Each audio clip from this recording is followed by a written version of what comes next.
Boa tarde, a paz do Senhor para todos. Estamos aqui na cidade de São Leopoldo, Rio Grande do Sul, metropolitano de Porto Alegre. Quero deixar uma reflexão da palavra de Deus para nós.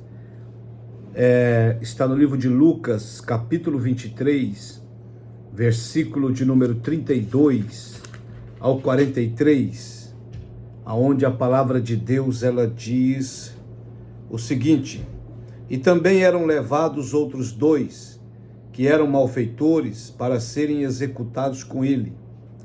Quando chegaram ao lugar chamado Calvário, ali o crucificaram, bem como os malfeitores, uma à direita, outra à esquerda. Contudo, Jesus dizia: Pai, perdoa-lhes, porque não sabem o que fazem. Então, repartindo as vestes dele, lançaram sortes.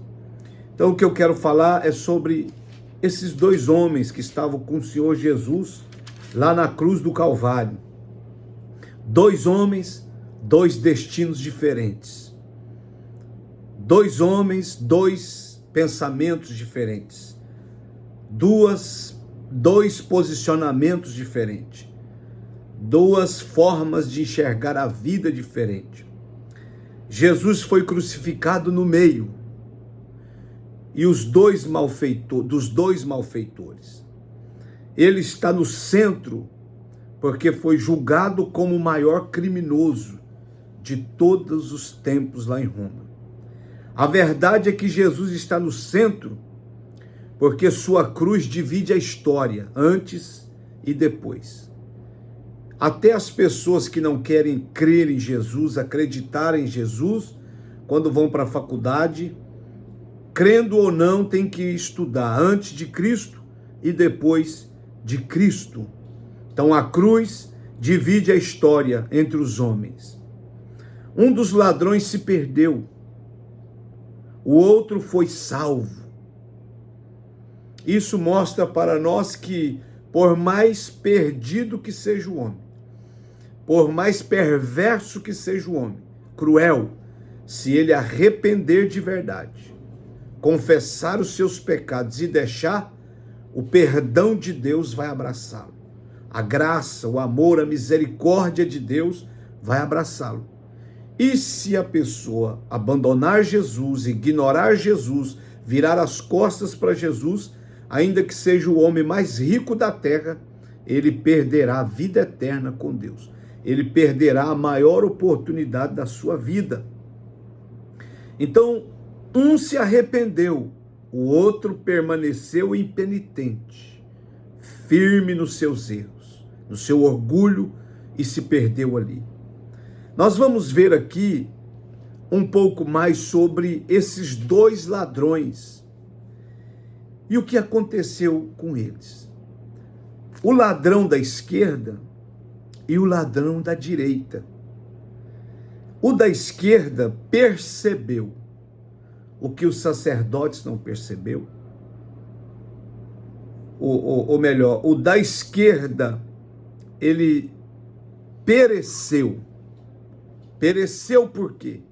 Porque não reconheceu Jesus Cristo.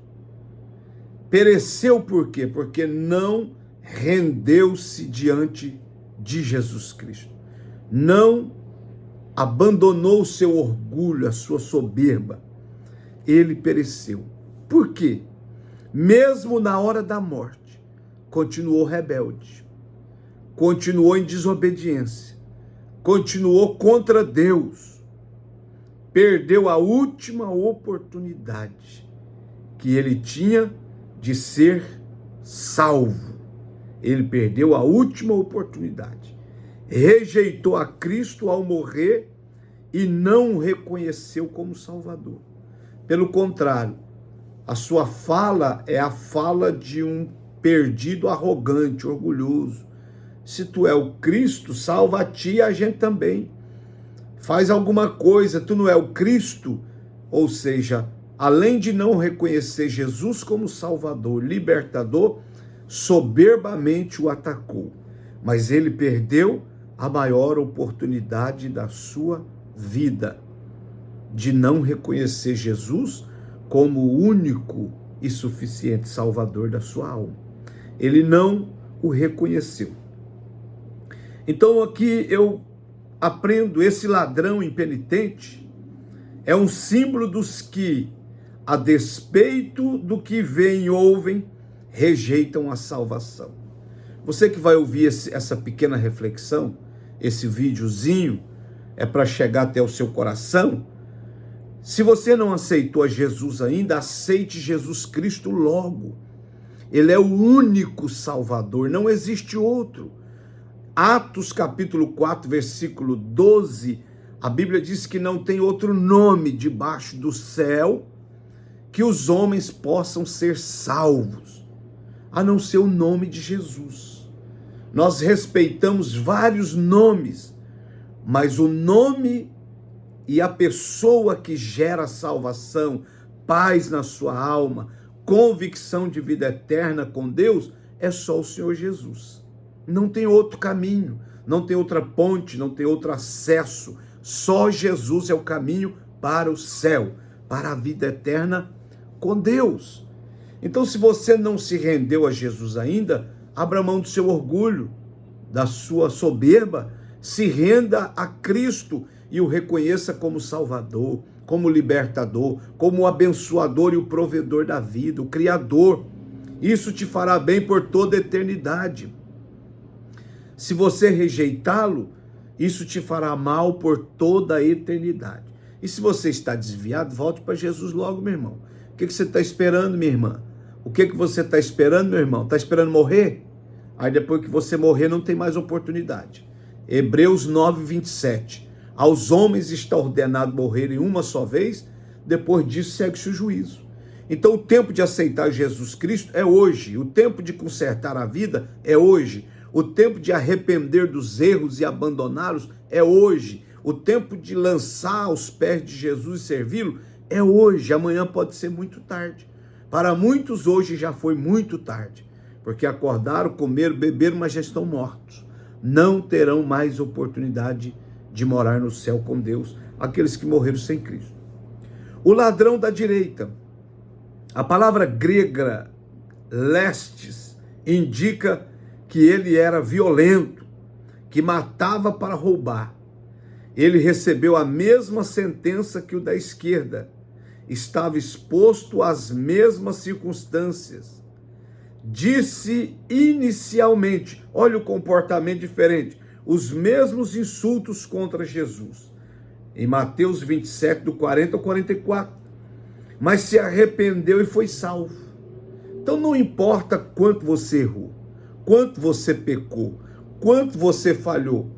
O que é interessante é se você reconhecer Jesus como Salvador, se humilhar aí agora, arrepender de verdade dos erros, das falhas, dos pecados que você fez, e você dobrar o seu joelho e dizer: Jesus, eu quero te aceitar como Salvador, entra no meu coração, entra na minha vida e escreve uma nova história.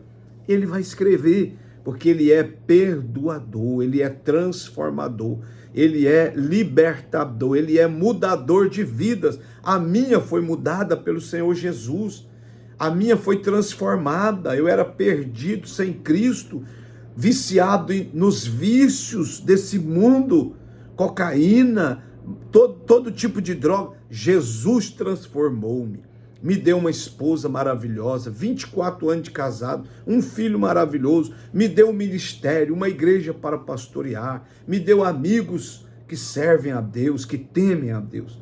Jesus tem essas coisas boas para a sua vida também.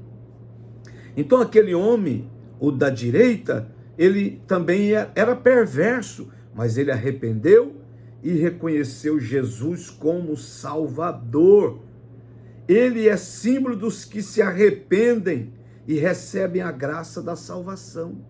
A maioria dos que estão na igreja, a maioria são tudo ex, com exceção dos que nasceram na igreja, ex-macumbeira, ex-prostituta, ex-traficante, ex-ladrão, ex-bebedor, ex-viciado em pinga, cerveja, porque Jesus transforma a vida do homem e da mulher. Ele é especialista em transformar.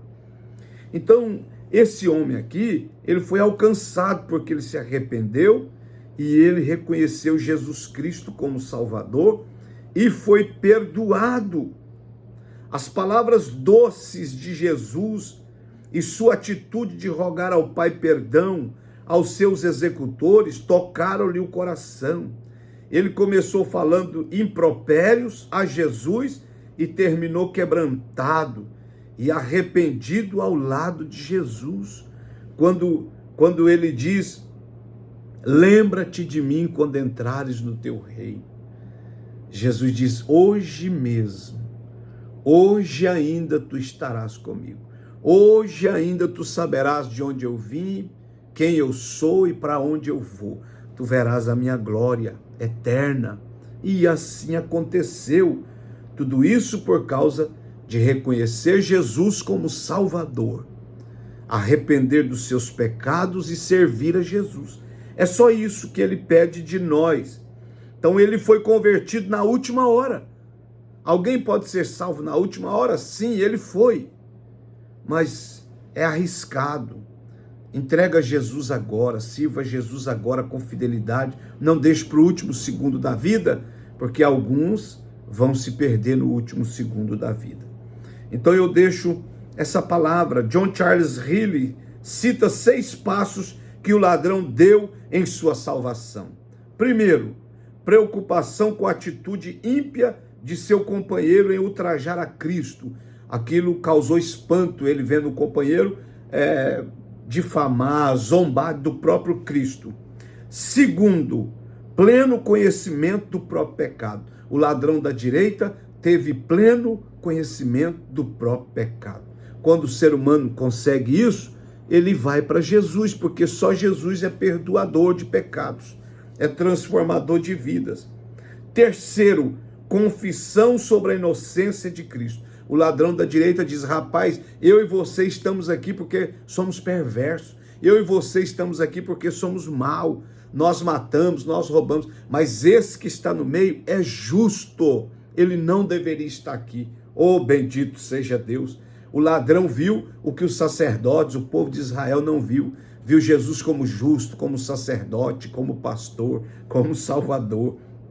Quarto, demonstração de fé no poder e na vontade de Cristo para salvá-lo. Jesus, todo estourado, colocou-se à disposição para salvá-lo no último segundo da vida. Quinto, oração. Oh, Jesus, ora. Sexto, humildade, pois pede apenas para Jesus se lembrar dele no seu reino futuro. Ele pediu uma bênção em um futuro remoto, mas recebe uma promessa imediata. Hoje mesmo estará comigo no paraíso. Eu não tenho dúvida que ele foi. Eu não tenho dúvida que ao fechar os olhos na terra, acordou no paraíso de Cristo para toda a eternidade. Então o ladrão da direita fez tudo isso, orou, pediu bênção para que o Senhor se lembrasse dele. E para encerrar esta palavra, a salvação que Jesus oferece é imediata e gratuita. Ele não foi batizado, nem foi à igreja, apenas se arrependeu e creu, e por isso foi salvo, porque não tinha mais tempo. Então, meu irmão, minha irmã, se você está afastado de Jesus, volte logo, meu irmão, volte logo, minha irmã. O que você está esperando? É uma loucura o que você está fazendo. Amanhã pode ser muito tarde. E se você não entregou sua vida para Jesus ainda, entregue agora, porque Jesus pode te salvar agora. Aquele eunuco perguntou para Filipe, aquele carcereiro perguntou para Paulo, o que eu devo fazer para ser salvo? Crê no Senhor Jesus Cristo e será salvo tu e a tua casa. Atos 16, 31. Jesus tem salvação para você, para o seu casamento, para a sua família, para os seus filhos e por todas as pessoas que você pregar o evangelho. Que Deus te abençoe, se renda, reconheça Cristo como Salvador.